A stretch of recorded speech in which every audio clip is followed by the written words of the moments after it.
우리 구주 예수님의 은혜와 사랑이 여러분들과 또 여러분들이 하시는 모든 일들 위에 충만하시기를 축복합니다. 무엇보다 이 선포된 이 말씀을 통해서 개인적인 결단 그리고 변화의 몸집이 나타나기를 바랍니다.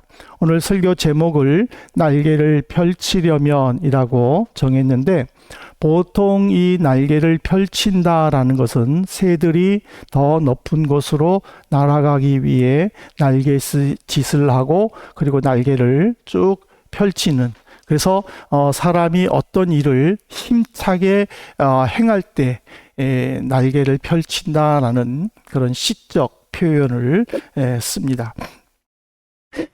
사람들은 어떤 그 스펙이나 또 실력, 자신이 가지고 있는 능력을 가지고 이렇게 날개를 펼치려고 하죠. 그렇지만 하나님께서는 사람들이 가지고 있는 기본적인 그 조건 위에 좀 더 특별한 것을 가지고 요구하며 그것을 우리에게 또 주신다라는 것을 이 하나님과 모세와의 대화를 통해서 우리가 충분히 깨닫게 됩니다. 그래서 이 하나님과 모세와 이 떨기나무 아래에서 대화 나누는 이 내용을 통해서 하나님의 섭리를 통해서 우리가 날개를 어떻게 펼쳐나갈 것인가를 함께 배우고자 합니다. 오늘 본문은요, 모세가 애굽 왕자로 있다가 한순간에 실수로 끝모를 나락으로 떨어져서 광야로 도망가서 애굽 사람들이 아주 천하게 여기는 목동 신세로 지내는 그 모세에게 하나님은 찾아오셔서 사명을 주시는 내용입니다. 모세가 애굽의 왕자, 이스라엘 사람임에도 불구하고 애굽의 왕자가 될 수 있었던 것은 하나님을 모르는 왕이 이제 그 애굽을 다스리게 되고, 그 왕은 이스라엘 백성들이 자기들 국민보다 숫자적으로 빠르게 성장하는 것에 그 위기감을 느끼고 인구 억제 정책을 펴게 되죠. 그래서 남자아이를 낳게 되면 즉시로 죽이고 여자아이는 살려두는 그 인구 정책으로 인하여 이스라엘 백성들 중에는 슬픔과 탄식이 끊어지지 않는 상황 속에 한 레위 지파에 속한 부부에게 아들이 태어납니다. 그 부모님은 그 아들을 3개월 동안 몰래 숨겨서 키우지만은 더 이상 숨길 수가 없어서 그 어머니가 갈대로 나무 상자를 만들어서 강물에 띄우면서 이제 딸 미리암에게 이 나무 상자가 어떻게 되는지 한번 따라가 보라고 이야기를 하죠. 근데 마침 또 애굽의 그 바로 왕의 그 호칭이죠. 그 바로의 딸이 공주죠. 그 나무 상자를 발견하죠. 그리고 그 아이의 그 상자 안에 히브리 아이가 울고 있는 것을 발견하게 됩니다. 근데 그 공주는 결혼은 했지만 아이가 없었기 때문에 양아들로 삼으려고 했죠. 그때에 이제 미리암이 아이를 위해 유모를 소개시켜 줘도 되겠느냐고 물어보고 자기의 친어머니, 모세의 친어머니를 유모로 소개를 시켜주죠. 그래서 모세는 양 어머니를 통해서 내가 물가에서 건졌다라는 애굽의 말로 모세라고 이름을 지어졌지만은 모세는 양 어머니와 친어머니 속에서 교육을 받죠. 그래서 친어머니 유모에게를 통해서 자신의 민족들, 그리고 지금 자신의 민족이 당하고 있는 어려움들을 이제 깨닫게 되죠. 그리고 양어머니를 통해서는 이제 애굽 왕자의 신분으로 애굽의 모든 황문들, 그리고 또 전쟁터에 다니면서 또 전쟁을 경험하고 차기 왕으로서 이제 입지를 다지고 있었죠. 그러다가 이제 어느 날 자기의 민족이 누구인 것을 알고 민족을 위해 일하고자 했을 때에 한 애굽 관리가 이스라엘 남자를 핍박을 하고 학대를 하죠. 그래서 그 분노한 나머지 그 사람을 죽이고 주변에 사람이 아무도 없는 것을 보고 모래 속에 그 시체를 파묻습니다. 그러다가 그 다음 날에 보니까 그 사람이 또 자기 민족하고 이제 이스라엘 사람들끼리 싸움이 붙은 거예요. 그래가지고는 모세가 점잖게 타이르지 않습니까? 어떻게 같은 민족끼리 싸울 수 있느냐? 서로 사랑해야지, 서로 협력해야지. 그러는데 그 어저께 모세를 본 그 남자가 어제는 애굽 사람을 죽이더니 오늘은 우리를 죽이려고 하느냐라고 항의를 하게 되죠. 그래서 모세는 자기의 살인이 발각된 것을 알게 되고 이것이 왕궁에까지 소문이 들어가서 모세를 싫어하는 반대자들이 이번 기회에 모세를 완전히 왕자의 신분에서 쫓아내서 애굽의 왕이 되지 못하도록 막자, 그렇게 결의하는 소식을 듣고 그는 미디안 광야로 도망을 가게 됩니다. 그 미디안 광야에서 있을 때에 그 미디안 족속의 제사장인 이드로의 첫째 딸 십보라와 결혼을 해서 이제 게르솜과 엘리에셀이라는 두 아이를 이제 출산하게 되죠. 그러다가 이제 그는 여전히 목동 신세로 정말 비참하게 아무런 삶의 의욕이 없이 지내다가 떨기나무 속에서 이제 하나님과 대화를 하게 됩니다. 근데 이 하나님과 모세와의 대화 속에 보면은요, 세 가지 중요한 포인트가 있습니다. 첫 번째는 뭐냐면 모세에게 찾아온 기회입니다. 출애굽기 3장 8절에 보십시오. 내가 내려가서 그들을 애굽인의 손에서 건져내고 그들을 그 땅에서 인도하여 아름답고 광대한 땅, 젖과 꿀이 흐르는 땅, 곧 가나안 족속, 헷 족속, 아모리 족속, 브리스 족속, 히위 족속, 여부스 족속의 지방에 데려가려 하노라.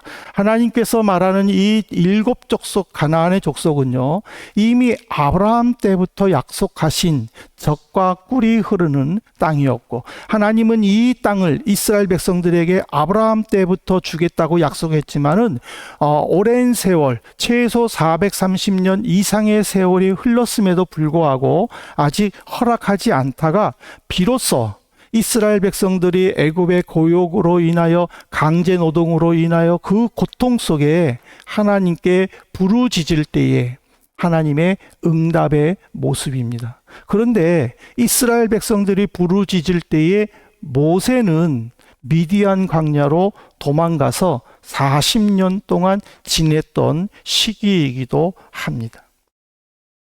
하나님은 40년이 지난 다음에서야, 그러니까 모세의 나이 80세에 너는 애굽으로 가서 이스라엘 백성들을 해방시켜 가나안 땅으로 들어가라 하고 사명을 줍니다.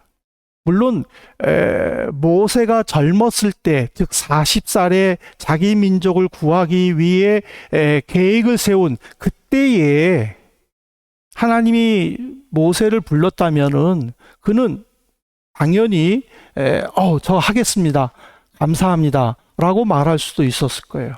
왜냐하면 혈기가 왕성한 나이 아닙니까? 그런데다가 애굽의 왕자 신분이 아니었습니까? 즉 자기에게는 자신이 있었고 자기는 할 만한 능력이 있다라고 스스로 판단되는 그 시기였다는 사실이에요. 그런데 하나님은 이 시기를 그냥 흘려보냈습니다. 오히려 40년 동안 아무런 삶의 의욕이 없이 그저 애굽 사람들이 천하게 여겼던 목동 신세로서 나는 이제 내 인생은 망했구나라고 하는 그 시간에 하나님은 모세를 찾으셨다라는 거예요. 이거를 통해서 우리가 깨닫는 것은 뭐냐면 하나님은 당신이 사용하고 싶은 사람의 영적으로나 정신적으로 먼저 변화시키고 그리고 헌신할 수 있는 기회를 주신다라는 것을 우리는 깨달을 수가 있습니다. 세상에서 어떤 사람이 활발하게 활동할 수 있습니까? 어떤 사람이 사람들에게 인정받습니까? 바로 실력이 있는 사람이에요. 자기가 하고자 하는 곳에 어떤 자격증을 갖추는 사람, 자기가 어떤 하고자 했을 때 사람들에게 인정받는 사람, 그런 사람들이 정말 빛을 발하는 거예요. 그렇지만 하나님은 내가 어떤 자격을 갖췄다고 해서 하나님이 그 사람을 즉시 사용하는 것은 아니라는 거예요. 오히려 사람들이 가지고 있는 그 기본 자격 위에 그럼에도 불구하고 자신의 부족함, 자신의 또 연약함들을 하나님께 고백하면서 하나님의 지혜와 능력을 강구하는 그 사람을 하나님은 사용하신다라는 사실입니다. 뿐만 아니라 오늘 8절에 보면은요, 굉장히 중요한 얘기를 하십니다. 내가 내려가서. 지금 이 내가라는 것은요, 하나님이 1인칭이 되셔서 주어가 되신 거예요. 하나님은 모세를 통하여 일하시지만은 하나님은 모세에게 일하도록 능력만 주시고 뒤에서 팔짱 끼고 있는 분은 아니라는 거예요. 모세가 일하지만 하나님이 직접 하신다라는 거예요. 오늘 우리가 하나님 앞에 쓰임받기 위해서 또 하나님으로부터 쓰임받을 수 있는 그 기회를 얻기 위해서 우리에게 중요한 거는요, 변화라는 거예요. 그 변화라는 것은요, 이따가 말씀드리겠지만은 우리는 인간적인 어떤 성숙함, 그리고 영적으로 하나님 중심의 사람으로 우리가 변화될 때에 하나님은 그 기회를 우리에게 주신다라는 거예요. 모세가 자신만만했었죠. 나는 애굽 왕자의 신부냐. 나는 언제든지 이스라엘 백성들을 위해서 일할 수 있어. 라는 그 자신감 속에서는 하나님은 그를 버리셨다라는 거예요. 그를 애굽에서 떠나게 했다라는 거예요. 그를 이 애굽 백성들이 가장 천하게 여기는 목동의 신분으로 떨어뜨려 버리셨다라는 거예요. 그것은 그에게 겸손을 배우고 하나님 중심으로 변화시킬 수 있는 그 훈련의 기간으로 삼으셨다는 것을 알 수가 있습니다. 그렇다면 우리는요, 이 하나님의 섭리를 깨달는다면 내가 머뭇거림으로 인하여, 내가 이런저런 계산함으로 인하여 내게 찾아온 기회들이 있었는지 없었는지를 한번 우리 스스로 점검해 봐야 돼요. 왜 그러냐면은 이런저런 계산으로 말미암아 내게 찾아온 그 기회를 놓쳐버렸다면 다음에는 계산적인 모습이 아니라 하나님을 믿고 의지하는 모습으로 우리를 변화시켜야 되기 때문이라는 사실이죠. 그래서 우리가 온전히 하나님을 바라볼 때에 그 바라보는 나의 변화된 모습을 통해 하나님은 우리에게 일할 수 있는 기회를 주신다라는 것을 꼭 믿어야 될 줄로 생각합니다. 두 번째로는 하나님은요, 기회를 주시면서요, 무엇을 주시냐면은 선택을 주셔요. 출애굽기 3장 9절에 보세요. 이제 가라. 이스라엘 자손의 부르짖음이 내게 달하고 애굽 사람이 그들을 괴롭히는 학대도 내게 보였으니. 하나님은 모세에게 많은 기적들을 보였어요. 그렇지만은 모세는요, 트라우마가 있어요. 왜냐하면 애굽에는 하나님을 모르는 사람이 왕이 됐어요. 두 번째로는 그는 자기 민족을 돕겠다고 했지만은 그 민족으로부터 버림받은 살인자가 신세로 쫓겨난 사람이, 이 트라우마가 40년이 지나도 그를 올가매고 있었던 거예요. 그래서 하나님은 모세에게 가라라고 말했을 때에 그는 하나님께 질문하는 거예요. 정말 내가 내 백성에게 갔을 때 내 백성이 나를 지도자로 인정합니까? 내가 정말 바로 앞에 서서 내 백성을 내보내라고 했었을 때에 바로는 하나님의 말씀을 듣고 아무런 조건 없이 내보내겠습니까? 라고 질문하는 것도 결국에는 하나님을 모르는 왕이 어떻게 하나님 말을 듣지? 자기 민족에게 버림받은 내가 어떻게 자기 민족의 지도자가 되지? 라는 이 트라우마 속에서 계속적으로 하나님께 질문하고 하나님의 섭리에 자신 없어 하는 그런 모습을 보여줍니다. 이거를 통해서 우리는요, 고백할 것은 하나님의 시간입니다. 모세는 자기 시간을 선택했어요. 내 나이 40세, 내가 애굽의 왕자, 절대 권력을 가지고 있는 애굽의 왕자, 나는 충분히 할 수 있어 라고 자신 있게 민족을 위해서 일했지만은, 그러나 그 민족은 애굽 왕자, 애굽 관리를 죽인 난폭한 군주요 살인자라는 그 편견 속에 갇히게 됐다라는 사실이에요. 오늘 우리가 하나님으로부터 어떤 일을 할 수 있는 기회를 맞을 때에 우리가 좀 더 깊이 생각해 볼 것은 내 시간과 내 계획표가 아니라 하나님의 시간과 하나님의 계획표에 내가 응답해야 된다는 사실이에요. 하나님과 우리의 생각은요, 차이가 있어요. 틀려요. 우리는 이때에 이렇게 했으면 좋겠다. 이때에 이런 위치에 있으면 좋겠다. 이때에는 또 이런 일들을 나타났으면 좋겠다. 우리 스스로는 많은 계획표를 세울 수 있어요. 그 계획표가 뜻대로 될 수도 있고요. 뜻대로 되지 않을 수도 있어요. 뜻대로 될 수 있을 때는 감사하죠. 정말 하나님께서 나를 사랑하시는구나. 내 기도를 들어주시는구나. 기뻐할 수 있고요. 열심으로 주를 위해 봉사할 수 있어요. 그러나 내 계획대로 안 됐었을 때 내가 보이는 반응은 무엇이냐라는 거예요. 아마 우리는 대부분은 포기할 것 같아요. 이렇게 안 됐는데 아예 접어버리자. 포기할 수도 있는 것 같아요. 아니면은 이렇게 했는데 하나님이 나를 사랑하지 않는가 보구나. 하나님이 졸고 계시는가 보구나. 하나님이 주무시고 계시는가 보구나. 라고 생각하면서 하나님을 원망할 수도 있을 거예요. 근데 우리는요, 다윗을 통해서 우리는 하나님의 시간표를 한번 생각해 봐야 돼요.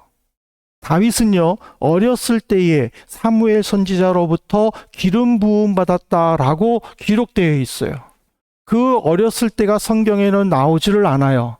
그렇지만 대부분의 성경학자들은 다윗이 13살에서 17살 사이에 기름 부음 받았을 것이라고 생각을 해요. 왜냐하면은 12살 이후부터는요, 자기 스스로 일할 수 있고 또 일을 해야만 하는 그 유대인의 그 교육 때문에 그래요.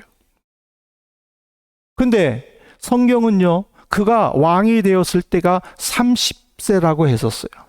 그러니까 기름 붓고 나서 최소한 13년, 17년 이상은요, 얼마나 많은 고통과 아픔을 당했는지 몰라요. 근데 더 의아한 것은 무슨 내용인지 아세요? 이제는 사울이 길보아 산에서 블레셋과 싸우다가 전사했어요. 죽었어요. 그러면 이스라엘에게서의 왕은 기름 부음 받은 사람이 왕이 되어야 되는 거예요. 그러면은 사울이 기름 부음보다 초대 왕이 됐어요. 그 다음에는 다윗이 기름 부음 받았으면 다윗이 당연히 왕이 돼야 되는 거예요. 그런데도 불구하고 이스라엘 사람들은 다윗을 왕으로 세우지를 않았어요. 그래서 유다 지파 사람들이 다윗을 헤브론으로 데려가서 헤브론의 유다 지파의 왕으로 세웠어요. 그리고는 7년 6개월 동안 이스보셋과 싸움을 하게 돼요. 같은 민족끼리 싸움을 하게 돼요. 우리는 의아하잖아요. 다윗이 하나님으로부터 왕이 되기 위해 기름 부음 받았는데 왜 유다 지파 이외의 다른 지파는 왕으로 안 세우고 왜 7년 6개월 동안이나 싸우게 했을까? 우리는 프라겐짜이겐 의문 부호를 붙일 수 있어요. 하지만 하나님은 이 다윗에게 통합 왕이 되게 하기 위해서 강력한 군주제를 만들기 위해서 그 7년 6개월 동안 준비하고 다윗을 연단시켰다는 것을 가르쳐 주는 거예요. 우리는 어떤 준비만 되고 우리는 어떤 자격만 되면은 당연히 이렇게 할 수도 있고 저렇게 하고 또 이렇게 해야만 된다라고 우리들은 생각할 수 있는 거예요. 그렇지만 하나님의 때에서는요, 인간의 조건으로 이렇게 준비되었다 해서 이렇게 인도하지 않으신다라는 것을 우리가 인정해야 된다는 것을 가르쳐 주고 있습니다. 하나님께서 우리에게 주신 기회 속에 우리가 선택하는 것은요, 내 자격이 어떤가, 내가 할 수 있는 능력이 무엇인가를 먼저 계산하는 것이 아니라 정말 이런 일을 했을 때에 하나님께서 어떻게 나를 이끌어 가실까를 우리가 깊이 묵상하고 생각하는 그 시간을 가져야 된다는 것을 가르쳐 줘요. 하나님은 모세에게 그 시간을 주셨어요. 그리고 나서 마지막으로 요구한 것이 뭐냐면 결단이에요. 출애굽기 4장 20절에 보십시오. 모세가 그의 아내와 아들들을 나귀에 태우고 애굽으로 돌아가는데 모세가 하나님의 지팡이를 손에 잡았더라. 하나님께서 모세에게 지팡이를 준 건 아니에요. 출애굽기 4장 2절에 보면은 모세는 이드로의 양떼들을 돌봤다라고 그랬어요. 이 사람이 걸어 다닐 때 쓰는 지팡이와 양들을 돌볼 때 쓰는 지팡이에는요, 차이가 있어요. 근데 모세가 이제 미디안 광야에서 애굽으로 가려면은요, 양떼를 돌보는 지팡이가 아니라 걸어 다닐 때 쓸 수 있는 지팡이를 가지고 다녀야 되는 거예요. 그런데 모세는 양떼를 돌보는 지팡이를 가지고 왔다고 그랬어요. 근데 그 지팡이가 누구 지팡이냐? 하나님의 지팡이다라고 그랬어요. 이 말은 뭐냐면 하나님은 그 지팡이를 통하여 모세에게 기적을 베풀어 주신 거예요. 여기서 우리가 하나님을 위해서 그래, 내가 이제 기독 청년으로서 기독인으로서 내가 주님의 일을 위해 주님의 영광을 위해 일해야 되겠다라고 결단할 때에 내가 붙잡아야 할 것이 무엇인가를 우리에게 가르쳐 주는 거예요. 모세가 애굽을 향해 걸어가려면은요, 사람이 걸어다니는 지팡이가 필요한 거예요. 그 지팡이를 들고 가야 되는 거예요. 그런데 왜 끝이 꼬부러져 있는 양들의 발을 낚아채는 데 필요한 그 지팡이를 들고 갔느냐라는 거예요. 그것은 자신의 생각, 자신의 능력, 자신의 계획이 아니라 하나님의 생각, 하나님의 계획에 순종하겠다라고는 마음의 결단이라는 것이에요. 하나님은 자기만을 위해 사는 사람을 결코 기뻐하지는 않으세요.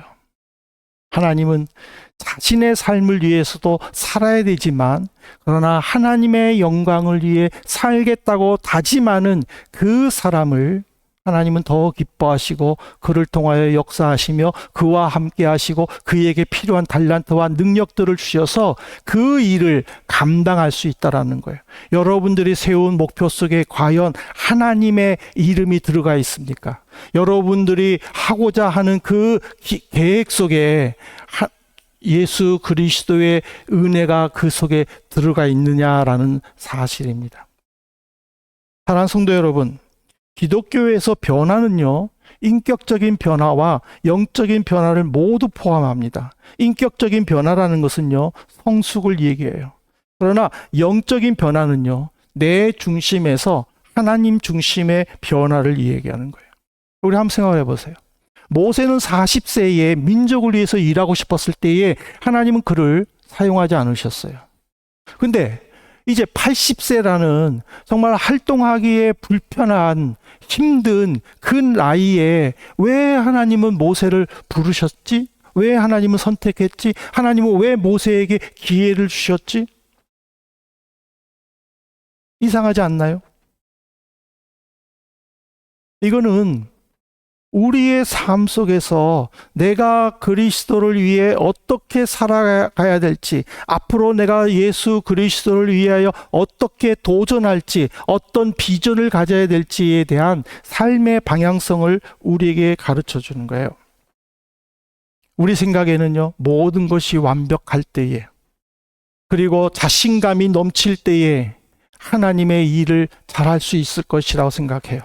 그리고 그 일들을 해나가는 나를 보면서 뿌듯해할 수도 있어요. 그러나 하나님은 생각은 신감을 가지고 임하는 것보다는 자신의 연약함을 깨닫고 하나님께 지혜와 힘을 달라고 기도할 때, 또 하나님의 주시는 능력을 사모할 때, 그때라는 것을 우리는 잊어서는 안 되는 거예요. 왜 내가 건강할 때는 제대로 주의 일 못하게 하다가 이렇게 힘들고 아프고 조금만 일하고만 하면 무릎이 아픈데 이럴 때 왜 나에게 일할 수 있게 하는가? 우리는 하나님을 향해 얼마든지 원망할 수 있어요. 그러나 하나님은 그때가 내게 가장 사용하기에 편할 때이기 때문이라는 것을 우리는 인정해야 된다는 거예요. 뭐 보실래요? 이사야 선지자는 이렇게 고백을 해요. 이사야 55장 8절에 보세요. 이는 내 생각이 너희의 생각과 다르며 내 길은 너희의 길과 다름이니라. 여호와의 말씀이니라. 여호와의 말씀이래요. 인간의 계산과 인간의 생각이 하나님의 계산과 하나님의 생각과 다르다라는 거예요. 하나님께 쓰임받은 성경 인물들 보십시오. 그들은 모두 자신의 일에 최선을 다한 사람이에요. 이 말은 뭐냐면 우리 성도는요, 세상과 비교해서 뒤떨어져서는 안 된다는 것을 가르쳐 주는 거예요. 그렇지만 그들과 다른 모습은 뭐냐? 우리는 하나님을 향한 믿음이 있다라는 거예요. 하나님을 위한 열심을 있다는 거예요. 그것이 충만되었을 때에, 그것이 채워졌을 때에 하나님은 그를 통해 역사하신다는 거예요. 그에게 기회를 주신다는 거예요. 그에게 선택할 수 있는 길을 열어주신다는 거예요. 그에게 결단하여 하나님을 위해 일할 수 있도록 촉구하신다는 사실입니다. 하나님은 당신의 영광을 위해 사용하려고 하는 그 사람들을 결코 혼자 내버려 두지 않습니다. 하나님은 반드시 사람을 보내주십니다. 하나님은 모세가 외롭다고 힘들다고 할 때에 그의 형 아론을 보내주셨습니다. 광야에서는요 70명의 장로들을 세워주셨습니다. 그리고 천부장과 백부장과 50부장과 10부장과 10부장들을 세워주셔서 모세로 하여금 그 일을 감당하도록 하나님은 만들어 주셨습니다. 내가 하나님의 영광을 위해서 일하겠다고 결단할 때에 하나님은 내 주변에 사람들을 모아주신다라는 거예요. 그들과 협업하여 하나님의 교회를 세우게 하신다라는 거예요. 하나님의 나라를 이끌어가게 하신다라는 거예요. 그것이 나를 위해서도 필요하다라는 거예요. 나 혼자라고 생각하십니까? 그렇다면 내가 주의 일을 위해 무엇을 할 것인가를 우리가 고민해 보아야 되는 거예요. 그럴 때에 하나님은 그 고민 속에서 나에게 바로 선택할 수 있는 모습들을 보여주고, 그리고 그곳에서 하나님은 필요한 사람들을 보내주신다는 사실이에요. 사랑하는 성도 여러분, 여러분들의 날개를 넓게 펼치기를 원하십니까? 저는 여러분들의 날개를 넓게 펼치기를 원합니다.